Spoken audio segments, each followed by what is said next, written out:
Hello, everyone. Welcome to another edition of the Personal Transformation Podcast. I'm David Brand. And I'm Maureen Brand. And the purpose of this podcast is to provide people with the tools, information, and resources needed to achieve success and optimal outcomes in every aspect of their lives. So today we're going to be talking about cognitive bias and other biases that fall under that term, such as confirmation bias, and what that means in our lives and how it can affect and influence the way we think, act, and the decisions that we make. I love this topic. It's one that I think right now, when you think about the political environment that we have, is super critical. You know, one thing is, I can't tell you how many people I've spoken to about the current political environment. They said it's never been like this before, and I think we're old enough to remember, the early '70s and the Nixon administration, and there was a lot of polarization at that time. But what's very different about today is we all have a bubble. Right, which is one of the biases. It's called availability bias. And because when I was doing some research about this, there's so many different biases. I only picked out the top 5, but it's when something happens often, or most people and you listen to only what you recently heard or what you're recently experiencing, thinking, this is happening now. It never happened before. But this is what you believe is happening all the time, even though there's been a whole history of it. It's very interesting. But when you think about communication and media, which is something I studied in college, and you look just 50 years ago, as we were coming off, a lot of political upheaval. It was only just over 50 years ago that Nixon resigned over the Watergate scandal. But everybody got their news pretty much from one source. Yeah. Right? You had Walter Cronkite. I don't remember if Dan Rather was around. Oh my God, we're aging ourselves. and Walter and a few Cronkite. Newspapers, right? So we didn't have the computer, we didn't have smartphones. And so today there's pretty much a channel for everybody individually. Right. There's all these different news channels, and there's all these different YouTube channels and TikToks and Facebook and Instagram, and there's so many different places to get your information from. And I know you've been doing a lot of work on this lately. How does the fact that there's so many different ways to receive information today lead to this thing that we call confirmation bias? Well, I had a great conversation with my child yesterday about this. They'll be 20 soon. And I think what happens is, you set an algorithm. We all do it. I mean, everybody has these biases. So when we have so many options, we tend to go to what we want to hear and not listen to opposing opinions.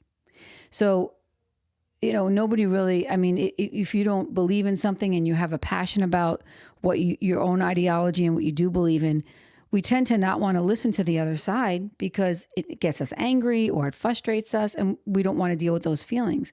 So I think a lot of it is just us, in society in general, not being comfortable with uncomfortable feelings when it comes down to it. Like this fear or this inability to be uncomfortable and tolerate those emotions. We have very little tolerance anymore because, I recently was watching a podcast talking about social atrophy.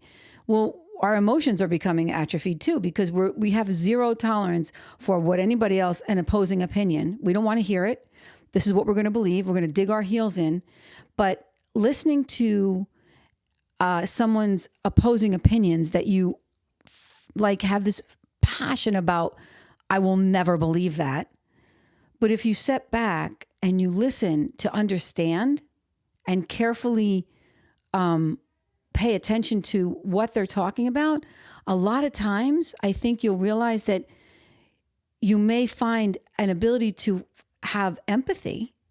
Say, okay, I get that. Like a cognitive empathy. There's two kinds of empathy. There's emotional empathy, cognitive empathy. And when you think in terms of cognitive empathy, what the other person is saying, you're like, okay, I get how and why they might be saying that. Doesn't mean you agree. Right. But it means that you can understand how they can have come to feeling this way. And it usually comes down to your own personal lens, the experiences that you have had, and how, and your preferences in life, and how you develop those from child to adulthood is when, is how you develop these cognitive biases. And the reason why I really wanted to talk about this is because there's so much conversation around teens and children and using the internet and getting on these social media apps, TikTok, Instagram, X, whatever. And a lot of the talk is about how to keep children off them. Right. But I don't believe that that's the answer. After talking to my kid yesterday, I realized, and the reason why I talked to him was to try to help me understand what it is he gets from this phone, like what it is that he gets so, engrossed in, and that's all he can focus on. Mm-hmm. This, right? So, and what I realized was it's not going to behoove us or me to try to get my child to come off social media or limit his use of it. But what I think is a better approach is to get them to understand how to use it. Because I personally, look, it's very valuable. There's so many great things about social media and having the internet, having access to all this information. It's like so much at your fingertips. People are overwhelmed, which is why people tend to narrow their vision and like create an algorithm that only they want to see. Yeah. So now they're in that bubble. But helping my own child understand that they have created this bubble and that, that there is a limited amount of tolerance for other people's opinions. And I'm getting him to explain to me how he has a friend who has a very different opinion and experience than he has with this. I'm talking about a topic that is in an international sort of political topic that's going on in the world, and he has very strong opinions about it. But his friend's on the opposite side and has very strong opinions about his. So him maintaining that relationship and being able to talk to him, I think, is an amazing thing for a young person to do. Right. And to be equipped to have that conversation. Yes. In a way that supports open dialogue. Yes. To be open and willing to be like, to be able to say that and not get angry and not be like, I don't want to be friends with you anymore. Right. Right. Because I have friends be like, I'm, anybody who doesn't agree with me can just stop following me. Okay, that's fine. If you voted for so-and-so, then I'm not going to friend you. Like, unfriend me. I've been told statements like that too. And it's so interesting. And I get it. Right.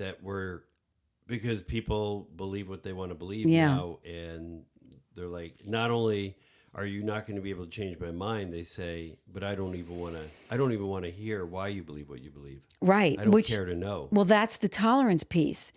And, I think it's so important that children develop a tolerance to these emotions, these uncomfortable emotions, because it does affect the decisions that you make and how you move forward as an adult in your job, in your personal relationships.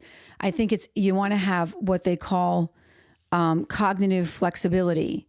So I read an article the other day about from the Cleveland Clinic about cognitive bias, and they outlined and defined many different kinds of biases. But they also talked about how to overcome it, which I think is critical. I mean, we can understand the different biases, but how do we overcome them? What do we need to do? So I had this conversation with my kid yesterday, and getting him to understand that it's important that we accept that we all have biases, right? Being aware that we all have biases and what they are. And understanding that, I fully get, like, when I look at Instagram, there's nothing on Instagram I don't want to see. because I created an algorithm, because I go to Instagram because I want to laugh. I want to feel good. I want to get that hit of dopamine that makes me enjoy it or laugh at what I'm watching. It's really sneaky too, because I looked at one video the other day about somebody that had spiders or something, and now I'm seeing a lot of creepy stuff. Ew. And I think it's created by AI. Some of the stuff I'm looking at, I don't even think. And that's the other thing. Yeah. And not that I want to go on a tangent about that, but you don't even know if what you're looking at is real or was created by a real person or a machine. You don't know. It's really... Yeah. And that's what I was, we talked about that too. How do we even know what we're looking at is real? I mean, usually I like to watch reels of funny shows that like episodes of Friends that are really funny, or like the really cute cat videos, whether they're real or not, you know what I mean? Like a lot of times I look at it, I'm like, that doesn't even look real, but it's funny, So that's but cognitive flexibility is to consider the context before you interpret a situation and judge it. That's what it is. And so saying to others who are providing you a different opinion or something, you don't agree with, is to say, I hear you, I understand, but you don't even have to say I disagree. You just can listen, actively listen. And then you'll get... Yeah, there's what's the point of saying whether you agree or not? It doesn't matter, yeah. And not try to sway and get them to come to your side, which I think never works. That's just not something people, as soon as you try to change somebody's mind, they dig their heels in and they're not going to change. Yeah, it elevates the resistance, right? I've had to have these conversations with people who work for me that were having highly charged discussions with people they work with. And when I said, well, how's that going? We're trying to convince someone of what you believe. And they're like, not really very well. Right. Well, let's look at how you're approaching this. Yeah. I mean, the goal is to really, we're talking about this because I really want to help people understand that to have a broader perspective and not shut something down because they don't believe in it. It's not part of their ideology or whatever, their philosophy, their religion, whatever it is, to maybe listen to understand, because a lot of times what you'll find is you'll get to the reason why they got there. And then something will click and you'll think, okay, now I know why they feel this way. And then you can talk about those feelings and help maybe that person understand, okay, I do feel this way for this reason. And maybe it might be a good idea if I broaden my perspective and have some flexibility and understand the other side and find some, again, cognitive empathy. Because if you don't agree, chances are you haven't had the experience and you're not going to be emotionally in tune with that person. When you have emotional empathy, I'm sure that's not a real term. I don't know if it is. Yeah, you made it up. But it's for me. It's just when you have emotional empathy, you are in sync with that person's emotions in the moment. And then, so you're sharing the same experience and emotions from an experience. But what does it actually look like to listen to understand someone's point of view? So I think being curious, having curiosity is number one. Being curious in a way that you're, not judging. So you're being curious without an expectation of an outcome. So, like, what does the question that you're asking somebody actually look like? Like, I'm thinking, like, so tell me how long you felt that way. Right. Tell me more. I understand. That sounds hard, or that sounds intense, or that's really interesting. Like, how did you come to believe that? Like, what was your experience that kind of made you feel so passionately about what you're talking about? And when you notice an emotion, why do you feel angry? Like, if someone appears angry, like yesterday, my kid was like, they got really emotional about something. And I stopped and I looked at them and I said, why are you crying right now? Why are you feeling emotional about this? And so rather than continue to get emotional, like they didn't escalate the emotion, they pulled back because I got them thinking about the why and why they were getting emotional about it, which I think is really important to kind of keep the conversation in an objective place. So when someone gets angry or passionate or emotion or starts elevating their voice, you keep your own voice low and steady and your emotions in check. Because a lot of times we'd want to I don't believe that. Or, you might want to get angry too. Don't overreact and just respond with curiosity and understanding that this person's having an emotional response to something that's nothing to do with me. It's about why they feel this way. So as you're talking about that, I'm thinking about how do you give somebody space, right? I mean, obviously, if it's a really close family member like your child, you can ask those more probing questions that you just did. But I think if it's a friend or someone you're working with, my mind is going to asking questions such as, hey, is now a good time to talk about this? Or is this something that you don't feel comfortable talking about with? And give them the space to exit. That's good. Yeah, that I would agree with that. I didn't think about that, but absolutely. Yeah, not everybody might be comfortable, but they might have an emotional reaction that causes them to kind of spill more than they thought they wanted to. Right, because I do know that's the other part of all this, right? Especially when we're talking about dissenting viewpoints, people do get highly charged. Yes. Right? They can get upset. And so sometimes it's just good to give an exit. It's like, hey, you know what? We don't have to talk about this right now unless you want to, right? Or, we can talk about it again some other time or not at all, right? So, because not everybody's going to be open-minded, right? And ready to have this open, big feeling conversation about stuff. And so sometimes you just have to recognize this person's they're not able to do this. Well, yeah, I mean, I was thinking more in terms of how we make use of social media and the internet and being in that bubble because, you can have, all these different biases. And when you're in that bubble and, you're only looking for one thing, it's going to reinforce what you feel is true. But that, and you might believe it as a fact when in fact it's a not necessarily an opinion, but there's another viewpoint to consider. And I think it's really important that we understand how we're using the internet, especially for young adults and teenagers, which is really, I mean, I do it all. Like I said, we're all guilty of it. No one's immune. Yeah, no one's immune. But I mean, I think what really prompted me to want to talk about this more than anything is how we don't seek out opposing opinions and how we can't tolerate the uncomfortable feeling of listening to it. When, before with the election coming and all the media around election, I was like, I don't want to hear anything on the news. If I want to learn, I will go and find it on the internet. I didn't want to hear it because it stressed me out and I didn't want to tolerate that stress.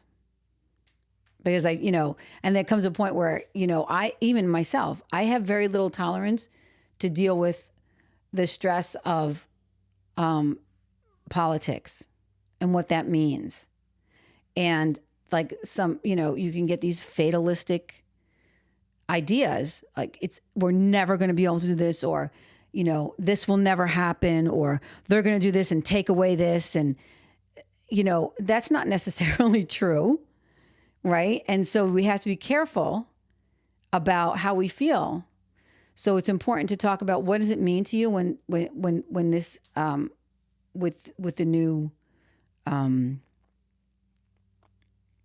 people will go down rabbit holes. Yeah. Yeah. And I don't want to get, into political ideologies here. No, but that's something that was very supercharged recently. And that's why I'm thinking about it, because that's, where it all kind of starts. It usually, when somebody gets passionate or doesn't want to listen to another opinion, it has to do with politics, religion, or what was the other big one? There's 3 big things you don't really talk about. Politics, relationships. I don't know. I don't remember the third. Yeah, I don't think relationships are off limits. No, but, you want to avoid certain topics, but that's all kind of people are talking about. And I think in the context of the title of this podcast being about personal transformation, that is a transfer. That is a shift, right? If you go from a place of defending your opinion or disparaging other people for their viewpoints, like if you've ever said, "Oh, I can't believe this. They voted for this person. Yeah, they're an asshole or whatever." Oh, yeah. Then you're not open. And again, we're not advocating, if you have to disagree because otherwise that it indicates you support what someone's doing. No. But I think the real problem is the fact that people aren't willing and able. To your point, it's like a what did you call it? It's like an emotional stunting or something of growth here. It's social atrophy or emotional atrophy. Emotional atrophy because we have lost the ability to have those conversations. I'm quite sure in the founding of this country or other countries and other places in the world, people who had the right to do so, because I do recognize throughout history, not everybody's had the right to political discourse, but those who had the right to do so did argue openly. Yeah. I'm sure there were people 250 years ago that wished that, the United States was under British rule, right? Yeah. So I know, a lot of people look back in history and go, well, everyone, was part of the revolution and led to our emancipation from British rule. Right. I'm willing to bet there was more than a few people that didn't want that, right? Right. Well, that's where and they were able to probably argue, right, in the street, in the public square about it.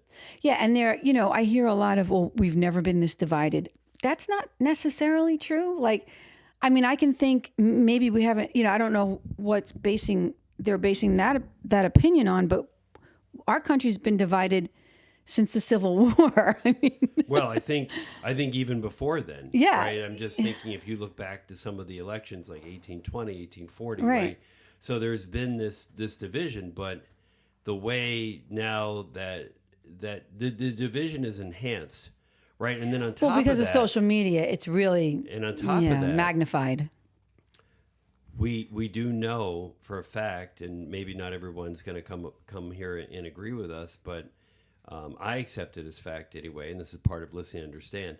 I accept it as fact that foreign powers are intervening in our social media. Absolutely. And when you think about the warfare methods that we see today, to me, it's really a form of psychological warfare because if you really want to disrupt a people, a country, a population, a democracy, get people fighting with each other, right? And then treating each other as the enemy, right? Versus a foreign power, or so forth, and do things that cause disruption and disharmony, right? Instead of unity. I think of all these dis words, right? Dissension, discord, disharmony, right? Just this breaking apart.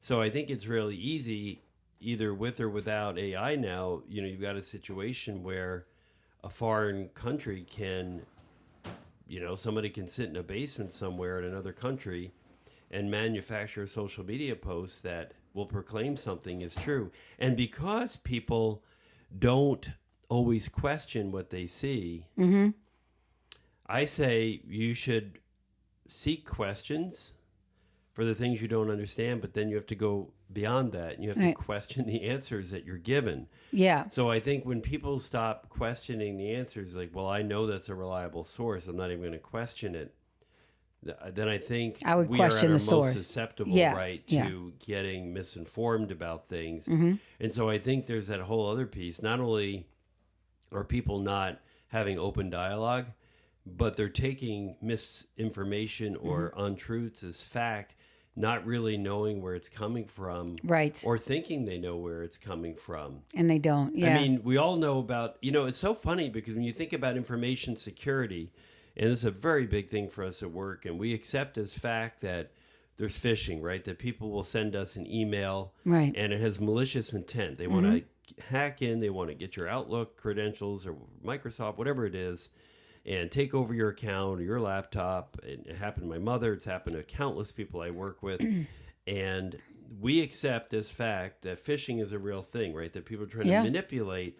and send you emails that look authentic. Yeah. And look authentic in terms of the source, for you to accept that. So you'll do something which will lead to a nefarious outcome. And we accept that people will send you fake text messages for the same result.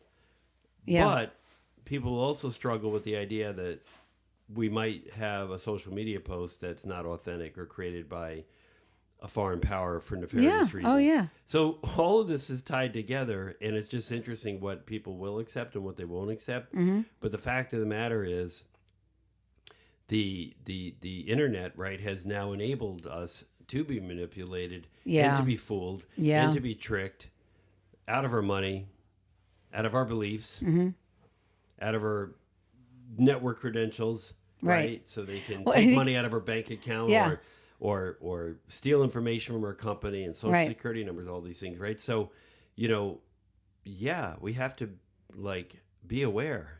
I think it was Andrew Huberman who said that the entity of social media or the internet is like a borderline personality, which is very interesting if you think about that. But I mean, it's the old adage, united we stand, divided we fall. And we absolutely do. You can divide people. There's no real power in division, right? If you're on your own, or everybody has their own ideas, they can't come together for a common, a world or a population. Yeah. That would be how you would do it, right? To destabilize, is create a world in which, very, very fractured and small groups of people have access or believe the same thing, right? Yeah. And so you have hundreds of beliefs about things and conspiracy theories, and it just and I guess as I'm saying this, you could say, well, you could be filled with despair over this, and what's next, right? What's the outcome? Does this get better? Does this get worse? I know I have some family members that say, well, this is pointing to the end of the world, and we do. And how many times has that been said, right? Well, we're on the precipice of a major transformation in history, right? But people probably said that 2,000 years ago too. So what's next? So I think it's so funny. I'm looking at the different biases that I found, but I think, and this is probably my own, but I don't believe that that's the case. I really feel like most people are relatively intelligent, if not really intelligent, and know while they have these biases and these ideologies that they believe in, I think deep down inside they know that not everything they're looking at is real. People want to take comfort in this sense of false security that, this is the way it is. But there's so many different opinions out there and so many different ways to get information that aren't real, that isn't real. So I believe that with folks like us and other people who have podcasts and coming into the podcasting world and providing information that is science-based, that is, these really these people who are scholarly articles are scholars and study behavior and study all of these things. You want to be able, I think that I have confidence that the majority of society is intelligent enough to not be fooled by this. Yeah. And I'm seeing that more and more. And maybe that's my own bias about, what is that called? Anchoring bias? No, it's not an anchoring bias. It's believing the first piece of information and using that to make a decision. But, I feel that I don't have that pessimistic view. And that's just, I guess it's part of my personality. I'm not a pessimistic person. I always can see, the cup half full. I love full. it. I mean, we can all choose optimism. I think that's a great thing, right? Because we can't choose our perspective and our responses. I fully right, but that's my lens. Yeah. So if you have that lens, you're going to find, it's like when you're looking for what you believe to be true, you're going to find it. right? So everywhere I look, I'm going to see examples of what I believe is true. And that is a confirmation bias. No, that's something else. Mm-hmm. It reminds me of a conversation I had with somebody at work that they don't have the best narrative. And I said to them, what happens is when people have formed a certain narrative about you, they will look for things that fit that narrative. Yes. And that's they what that will is. Filter out the things that don't confirm the narrative. Correct. Right? So if you say, well, that person's a hothead, right? They always fly off the handle. You're only going to focus in on those behaviors that support that narrative, and then you can say, well, look, there they go again, right? And now it doesn't matter if 9 times they did something that doesn't support that narrative. The one time they do, that's what people are going to harp on. Yes. And that is a confirmation bias. Right? That's 100% confirmation Sometimes bias. It's hard, right, when you develop a reputation, whether it's at work or in a relationship, it can be hard to come back from it. It really is. And you know, you see people in the public facing world that happens to. Well, yeah, we call it part of the cancel culture, right? Yes. Somebody does. Now, some things deserve to be canceled for, right? If right. You rape somebody. But there's no forgiveness. Like there's no, oh, they were being human, or, people get very strong opinions about stuff. And no doubt. And the minute that they do something wrong, or they do something extremely wrong, but in a public way where everybody sees it. Social media can magnify it. Yeah. And look at what, look at what Will Smith did, right? The slap that was heard around the world. I mean, he was probably canceled left, right, and center. But even if you think about going back to the example I shared with Nixon, and I know most of our audience is in our age group, right? So you can probably remember this. There was a slant, right? Because you had those 2 reporters for the Washington Post that went in and did all this digging and due diligence. And there was nobody that was doing any kind of opposing work at that time. Right. So they were able to persuade the American public's opinion about the president, and ultimately the powers at the time, right, the political powers had to take action, because same thing with Vietnam too, right? So, we got into Vietnam, but then, this was when TV news was still relatively new. Yeah. And people were just bombarded with images of the war, horrific images of the war, and it turned public opinion, right, led to protests and marching and the hippie movement and all this stuff as a form of protest. And I'll go even the civil rights movement too. Right. When people started seeing on television the brutal treatment of people of color, fire hosings, beatings, things like that, and that was on TV. Yeah. It started swaying the public consciousness. It did turn. And it started to force action, right? So you do have, there is a good side, right, from media. I don't want to sit here and say, well, I'm definitely not saying media is bad. What I'm saying is it's fractured, right? So it can be fractured because it is right. You're right. I mean, there's every news channel has their, that you go to one news channel, they're biased on this way, and another news channel, and that's a fact, right? We know that that's true. It's very hard to get unbiased opinions from a news media these days. It's very tricky.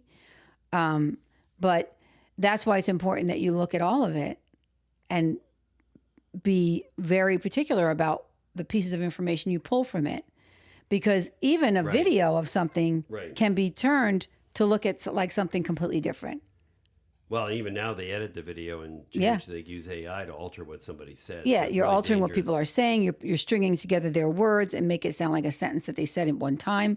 And so you have to be really discriminating about what you're seeing. And you have to know when you're watching something, when whoever's reporting the news, when they're out of line, right? I remember watching, I don't know what channel it was, and they happened to say, well, what the president meant to say or what the president was really saying, and I just did a double take at that. I'm like, what?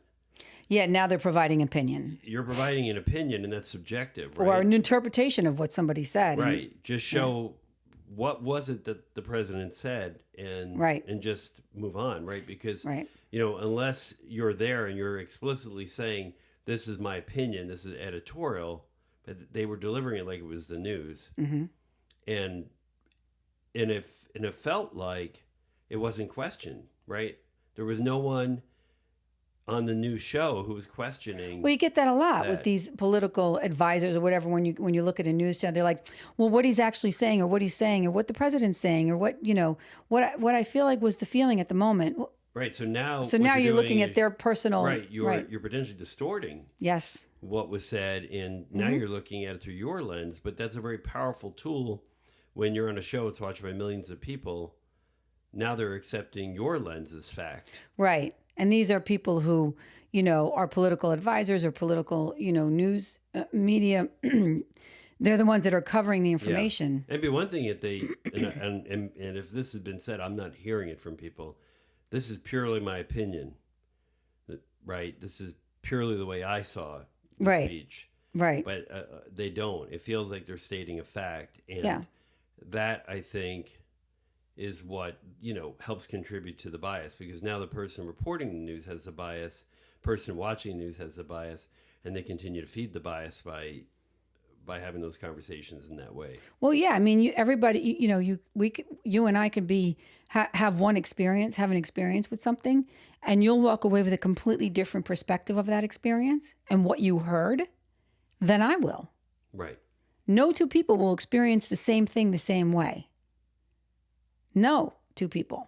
So it's so interesting that most people know that no two people are going to experience the same thing the same way. Yet we allow ourselves to be influenced by people providing their opinion about what somebody said. Just show me the tape and let me make my own decision, right? A very simple example of that, of perspective and the lens at which we look at things. Yeah. Was the time I had somebody from another department sitting at my desk in front of me, and they were wearing orange and purple clothing. Oh, you said this before. And, after we were done talking, she was getting ready to leave. I said, "Are you a Clemson fan?" Because, one of her kids at right. It's so interesting. University of Clemson, South Carolina. And she said, "No." I said, "Why are you asking?" I said, "Well, because purple and orange, those are the Clemson colors." And of course, in my office, I have several artifacts related to Clemson. And she said, "Actually, I got these colors from one of the scenes in the first Batman movie. It was colors the Joker was wearing." Now, I've seen the movie, but it didn't resonate with me. Right. I got to look at it again because I don't remember ever an outfit with orange and purple in it. But but she's a huge Batman fan, so her perspective was it was Batman. And mine was Clemson, right? But also, orange and purple. The truth of the matter is that it was orange and purple. Yeah. Right? It was orange and purple. But they're Halloween colors, too. So it depends on... So now you have a situation where those are the two colors, but we had two completely different reasons or lenses through which to look at them. Yeah, I mean... And that's what happens. For Halloween, we decorated with orange and purple lights.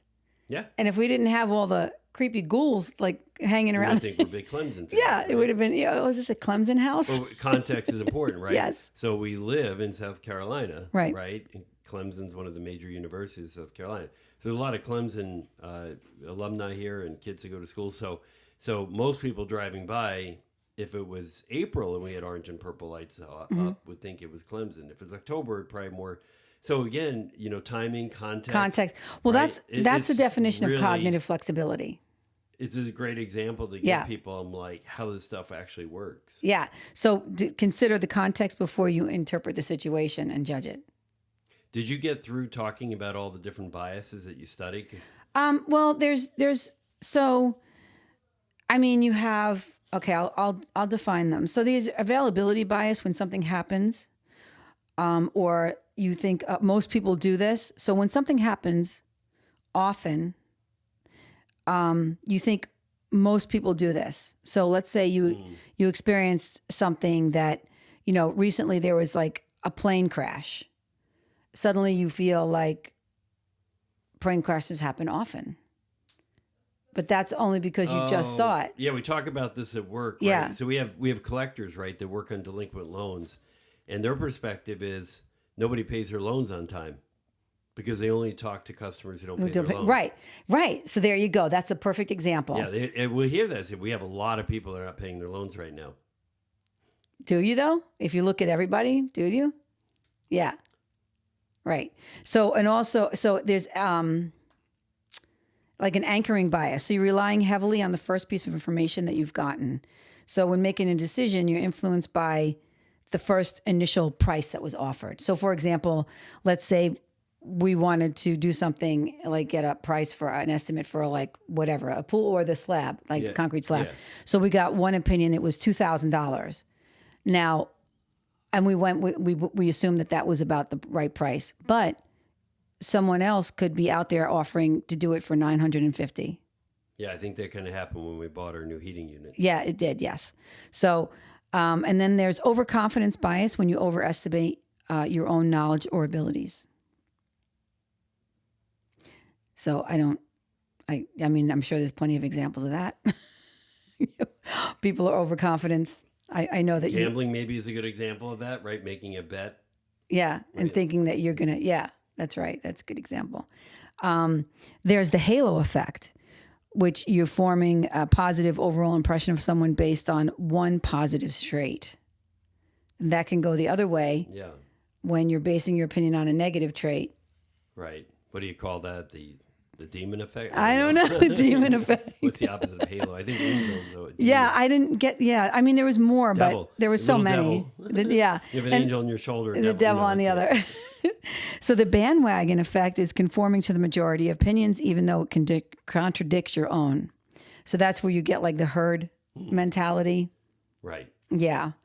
And then self-serving bias, attributing positive outcomes to personal abilities and negative outcomes to external factors. And we've all seen this. This is a very like narcissistic kind of trait.